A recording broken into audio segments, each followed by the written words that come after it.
Hey guys. Oh, that's a really cool case. Oh, thank you. Nice. And it matches your hair. Uh-oh, somebody's pimping. The question everybody wants to know is, what are Jimmy's ethics that he had Clark pose for that picture? I've never got. That's a good question. Jimmy's an opportunist, obviously. I think he did what any one of you guys would do as a responsible journalist. He set the story up. My mom's a journalist, so she's like, yeah, I feel good about that. Yeah. Well, I'm just curious for you, how early in the process did you realize that this James Olsen was going to be not only different than the one that most fans would recognize, but kind of a key figure in the pilot, at least? Those are two separate answers for me. I'll answer the second one first and then circle back.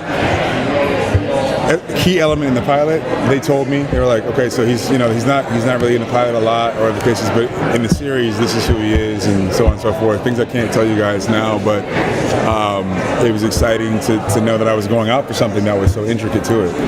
And as far as changing the iconography, that might be different. I realized that when they called me back. I was like, oh, for real? Okay, cool. I just thought that was affirmative action. Y'all was paying attention when I was, okay, cool. Yeah. So, yeah.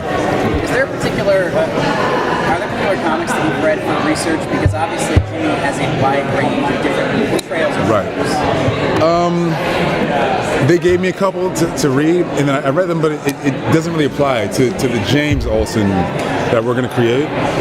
And we're definitely going to do this with respect, but we're going to transition him into the 21st century. Our great grandfathers they had a monochromatic existence, no matter who they were, and they wrote what they knew. And I think that we're righting some of those inequities now. And so we have a very cool little playground to play with, and a canvas to paint. And I hope the fans that were loyal to Jimmy Olsen for the last 75 years can stick with us and enjoy what they see. Well, how do you think Jimmy Olsen before was kind of just a sidekick? Now he's older, he's more confident, somewhat flirtatious. I mean, he's this very different character than what you'd expect out of him. Yeah. Which is great to see. Cool, right? Now he's been around with aliens, so he knows everything. Yeah. It's like he's completely different. Yeah. So, this is what happens when somebody goes to Superman Confidence Boot Camp, right? It's like, you hang out with Superman long enough, it's going to rub off on you. You're going to lift some weights. You're going to you're going to dress a little different, take the bow tie off maybe. You go to the bar and the girl's like, hey, what do you do? I hang out with Superman. That works, by the way.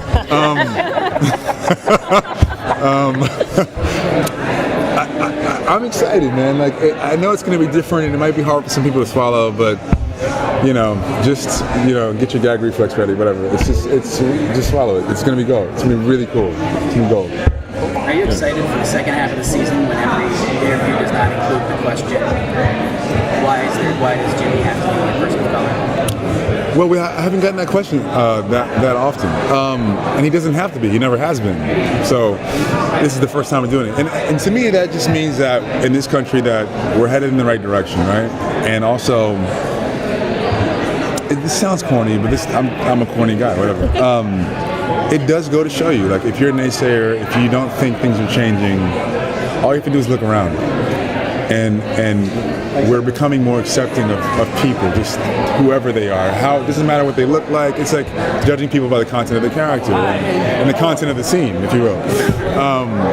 And I'm just really happy and proud of Warner Brothers, of DC Comics, of CBS, to have done this and to be part of a progressive change. And I really feel like I gotta answer this one, sorry. Me growing up as a kid, I didn't have anybody to look to. One time I dressed up as Superman, and one of my friend's parents told me, oh, you can't be Superman, you're black. I'm 9 years old, and I'm like, did I think Superman's real? well, I'm like, well, he's from Krypton, so he's probably not white either, really. I mean, like, he's an alien, you know. I mean, like, and that was my thought process. I'm like, he's not from Earth, man. You know? And so it just goes to show, like, that mentality, I think, is leaving us, and I'm really happy to be part of the fact that there's going to be little kids who look like me, who can now look at somebody and go, oh, I can do that. So I'm not sick of that. I'm not sick of that question. Actually, I'd like to answer it more. Okay, thank you so much. Thanks, guys. Thank you.